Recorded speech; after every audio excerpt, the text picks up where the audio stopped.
वैदिक पर्सपेक्टिव के इस YouTube चैनल को सब्सक्राइब करें, वीडियो को लाइक व शेयर करें। ओम हिरण्यहस्तः असुरसुनीतः सुम्रडीकः श्रवान यातुः अर्वांग अपसेधन रक्षसः यातु धानान अस्थात देवः प्रतिदोषम गृणानः। हिरण्य हाथों वाला, प्राणवान, सुंदर प्राप्ति देने वाला, सुंदर सुख प्रदान करने वाला श्रवान जाए अभी दूर करते हुए राक्षसों को, यातुधानों को, स्थित हुआ देव प्रति रात्रि उपासना या स्तवन करता हुआ। यह मंत्र ऋग्वेद के प्रथम मंडल के 35वें सूक्त का 10वां मंत्र है। इसीलिए हमें अपनी आत्मरक्षा के लिए भी आज के समय में भी कुछ अस्त्र शस्त्रों को रखना अति आवश्यक है। फिर सतर्कता और आत्मरक्षा के सतर्क वो कैसे रहता है? योग निद्रा के रूप में। योग निद्रा का अर्थ क्या है? कभी कभी विष्णु क्षीर सागर में योग निद्रा में दिखाया जाता है उन्हें, तो इसका अर्थ आलस्य नहीं, बल्कि पूर्ण आत्म संयम, शांत जागरूकता और भीतर से सजग सतत चेतना का प्रतीक है। हमेशा सजग व्यक्ति रहे, इसका प्रतीक है। बाहरी शांति के भीतर भी पूर्ण सजगता विद्यमान है, यानी व्यक्ति सोते समय भी जो है वह सतर्क रहे। तो भगवान विष्णु जो योग निद्रा में रहते हैं, तो वह उनके अंदर पूर्ण आत्म संयम का प्रतीक है और शांत जागरूकता है और भीतर से माने अपने अंदर से सतत सजग चेतना का प्रतीक है। फिर चौथा है मनुष्य के लिए शिक्षा, यानी विष्णु परम पुरुष की सतर्कता से मनुष्य को यह शिक्षा मिलती है कि वह पहला अपने विचारों पर ध्यान रखे, दूसरा अधर्म और बुरे संस्कारों से सावधान रहे, तीसरा जीवन में संतुलन बनाए रखे और चौथा समय रहते गलतियों को सुधारे। तो यह सतर्कता के लक्षण हैं। हम मनुष्य के लिए यह शिक्षा देने के लिए वह स्वयं तैयार रहता है, अर्थात व्यक्ति जो है ये सभी बातें आत्मरक्षा के सर्वोच्च साधन है। वो है विवेकपूर्ण सतर्कता। आप सतर्क रहें तो सुरक्षित रहेंगे। तो सुरक्षा के लिए जो है उपाय जो है बताए जा रहे हैं।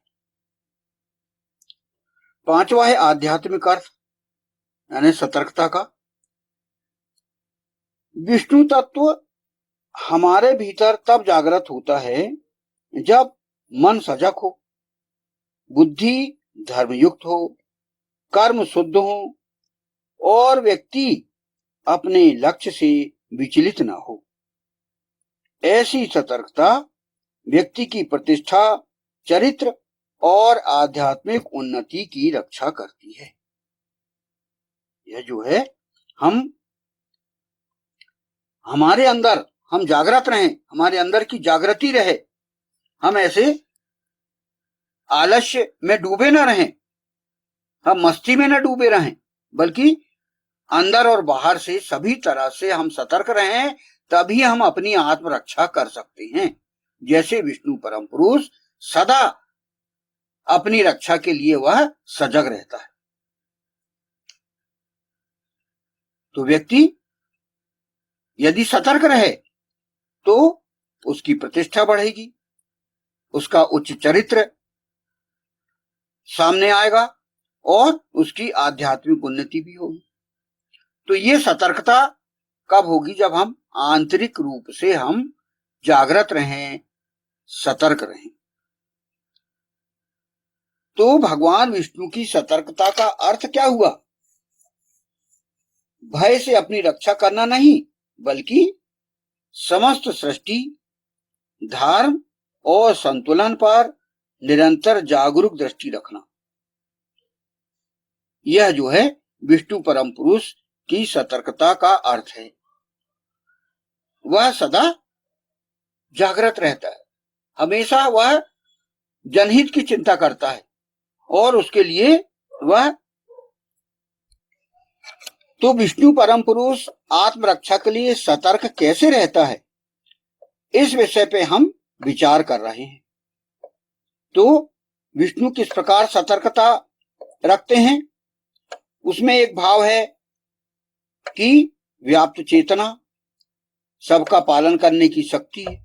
इसलिए सतर्कता का अर्थ क्या हुआ, जो कि हमने गिनाए गए कि जगत की प्रत्येक गति का ज्ञान, धर्म और अधर्म के संतुलन पर दृष्टि, प्राणियों के कर्मफल की व्यवस्था और सृष्टि चक्र का संचालन, यह सतर्कता का अर्थ है। और सतर्कता के प्रतीक के रूप में उनके हाथों में शंख, चक्र, गदा और पद्म ये रहता है, और साथ ही साथ उनकी पत्नी, उनकी अर्धांगिनी भगवती लक्ष्मी उनके साथ हमेशा रहती है और वे दोनों मिलकर इस सृष्टि का संचालन करते हैं। तो इस प्रकार मनुष्य के लिए भी संदेश किया जाता है कि मनुष्य भी विवेकशील बने, संयमी बने, जागरूकता उसके आचरण में रहे और धर्म पालन द्वारा अपने जीवन की रक्षा करे। इस प्रकार जो है विष्णु परम पुरुष सदा स्वयं की रक्षा भी करता है और अपने मनुष्यों की भी रक्षा करता है। तो यह हुआ स्वावान का अर्थ। वह इस प्रकार अपने कार्य करता है। तो आत्मरक्षा के प्रति वह अत्यंत सतर्क रहता है।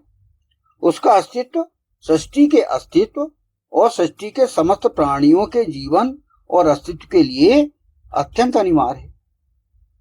इसलिए ईशान परम परमात्मा के द्वारा उसे जो शरीर और जीवन प्रदान किया गया है, उसका वह सदैव ध्यान रखता है और यही हमें उनसे प्रेरित होना है। प्रेरणा जो है हमें उनसे ग्रहण करना है कि हम भी अपने स्वयं की रक्षा के लिए सतर्क रहें और जो भी अभी जो उपाय बताए गए हैं उस प्रकार हम इसका अनुगमन करें।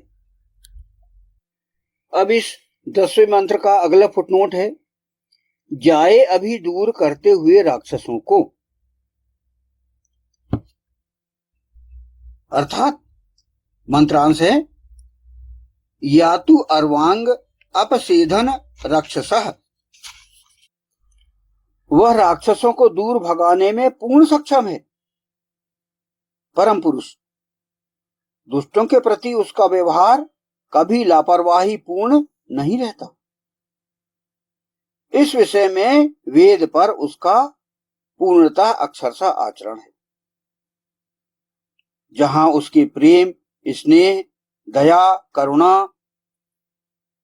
करुणापूर्ण व्यवहारों में उसका इतिहास भरा हुआ है, वहीं दुष्कर्म करने वाले दुष्टों से अत्यंत निर्दयता पूर्वक व्यवहार भी उसके द्वारा आदर्श प्रस्तुत करता है।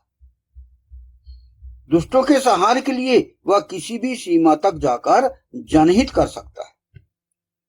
तो वह करुणा से भी भरा हुआ है, दया से भी भरा हुआ है और दुष्टों के प्रति निर्दयता पूर्वक व्यवहार भी आदर्श प्रस्तुत करता है। यह हम उसके इतिहास से हम ज्ञात कर सकते हैं। यह हमको दिखता है कि वह किस प्रकार वह लचीला भी है और कठोर भी है। तो हमने उसके इस दृष्टिकोण को हमने देखा है आचरण के रूप में। फिर वही बात अगले फुटनोट में भी कही गई है कि यातुधानों को, यानी वह राक्षसों और यातुधानों दोनों को दूर करता है। तो यहां एक शब्द आया है यातुधान, यातुधानान, यह वैदिक अर्थ है।